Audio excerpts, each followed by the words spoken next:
it's great to be with all of you as we say, keep your hands off of our Medicaid. Can we hear that loud and clear? Keep your hands off our Medicaid. And Elena's story just now reminds us of the power of all of you to prevail in our mission to save Medicaid.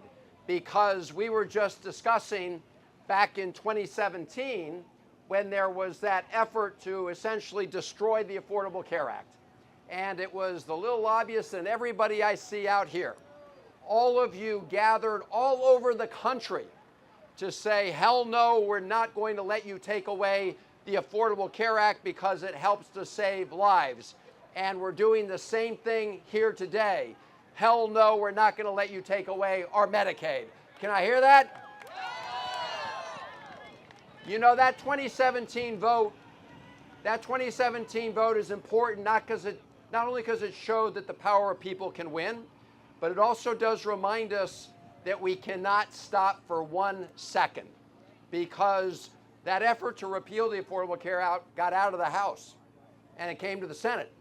And it was only because of that one vote at the end of the day, that dramatic moment, that thumbs down with McCain and others, that helped save it. So the lesson there is we cannot stop, and that's why this vigil is so important, because it shows that we are gathered to make sure that our voices will be heard, and we're going to keep doing this between now and the time that we save Medicaid, aren't we?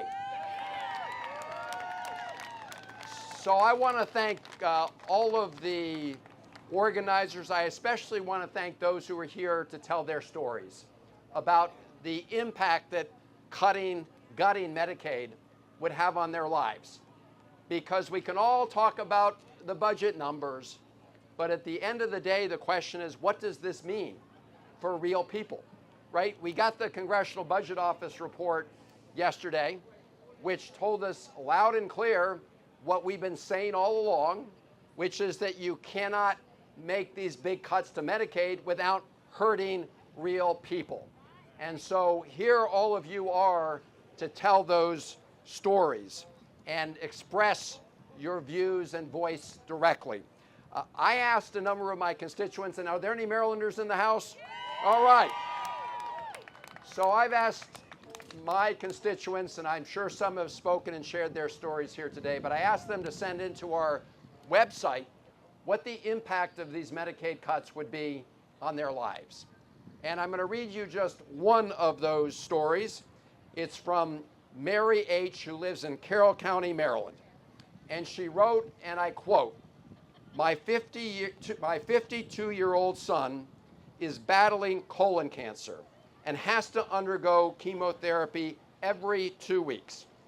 He has been sick since 2019 and lost his business and cannot work. He lost everything and is living with me and on Medicaid. The chemo is enabling him to have 1 good week out of 2. If they take his Medicaid away, it will be a death sentence. That is what she wrote to me. And so the question here is, they're cutting Medicaid. They're going to give this individual a death sentence and others. And for what purpose? They want to provide a big tax cut for billionaires in America, right? They literally are talking about giving death sentences to Americans who depend on Medicaid for their treatments and to stay alive in order to finance tax cuts for billionaires. And we are here to say that is a corrupt bargain, and we're not going to let it happen, are we? Hell no. And so we need to keep gathering. I know it's time consuming, but all of you know that time is necessary to put in to make the voices of Americans heard here in Washington and around the country, because what we are witnessing in real time is what I call the great betrayal. It's the great betrayal, right? When as candidate Trump, he promised he was going to focus on working people. He said he was going to focus on those forgotten Americans. But when he was sworn in right in that Capitol on Inauguration Day and promised a golden age for America, the people who were sitting right behind him were Elon Musk and his billionaire cabinet. So when he says he wants a golden age for America, he means another tax cut for those billionaires at everybody else's expense. And so that is a great betrayal.